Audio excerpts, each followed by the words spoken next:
What can go wrong with an airplane?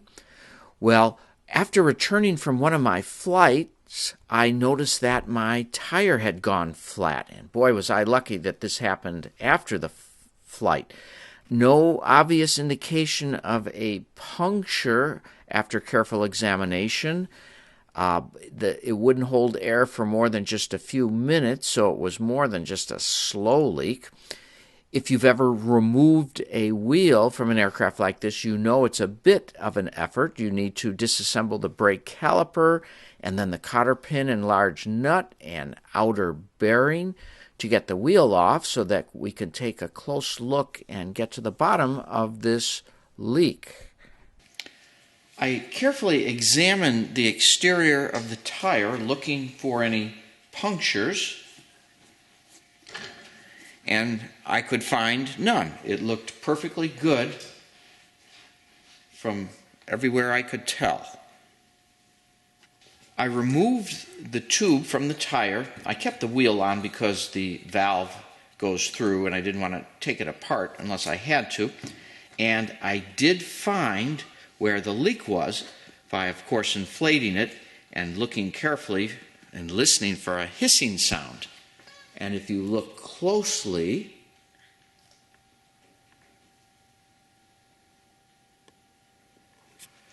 there's a tiny cut, very small, right at that location.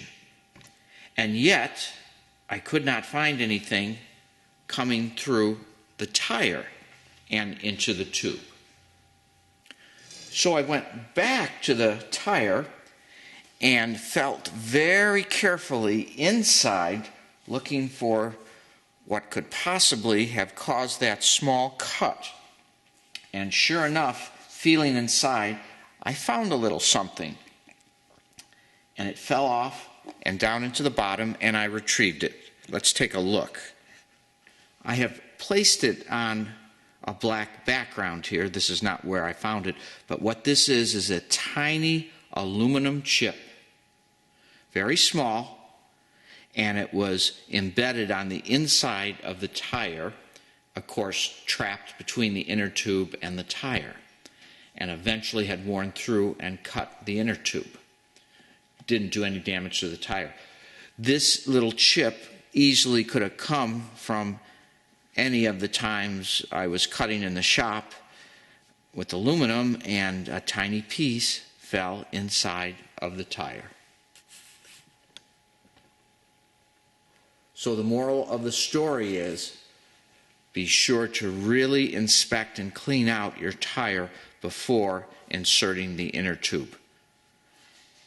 This breach of our inner tube came at a random time. Thank heavens for me it was while I was home and in the shop. Isn't that wonderful? But it could have occurred at any time.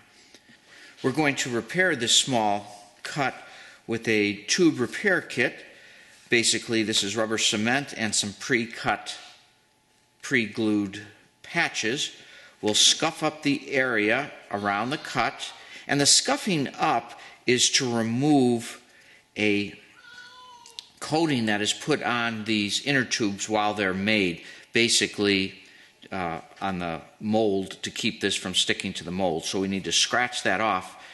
Obviously, if it keeps the rubber from sticking to the mold, it will also keep our patch from sticking to the surface. So that's why we scuff this up. Then we'll apply our liquid rubber cement, let that dry, and then one of the patches, and we'll be in good shape. Very simple and easy to repair a small breach like that. We've scuffed up the area. We've applied our rubber cement. We need to let this dry thoroughly, and then we will apply our patch, which has adhesive on it, and press it in place, and we will be done shortly. And there is our patch in place. I'm going to reinsert the tube now back into the wheel, into the tire, and test it all out. And it's a good idea when filling it up for the first time that you leave the valve stem out, fill it up, and then let it out.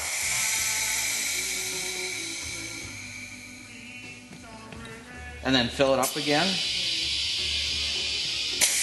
and let it out. Do that a few times, because what that'll do is allow the inner tube inside, in case it's got any folds or kinks in it, to fill up and reset and fill up and get everything nice and smooth inside. And of course we've added a little bit of talcum powder on the tube to keep it from sticking, because we don't want it twisted or kinked up in there. And then of course we can put in our valve stem, which is this tiny little thing here, and that screws right inside, and we use our tool to set that in. And that screws right in.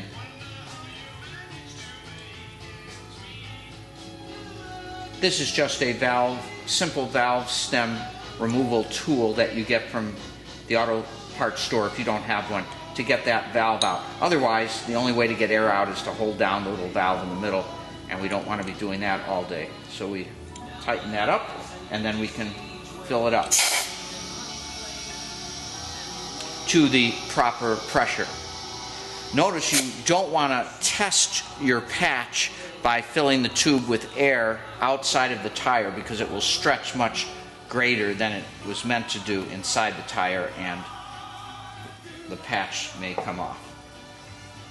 And I think many of us know that if your tire has a dot on it, the idea is to line the valve stem up with that dot so that it is in the best balance it can be, because your tire may not be balanced, and the manufacturer signifying the spot that can be offset by the weight of the valve if placed at that side. That's what they say anyway, because we don't usually take the time to balance these wheels on our airplane. And everything is back together and flying nicely. Who would have ever thought a tiny chip of aluminum could do this to us?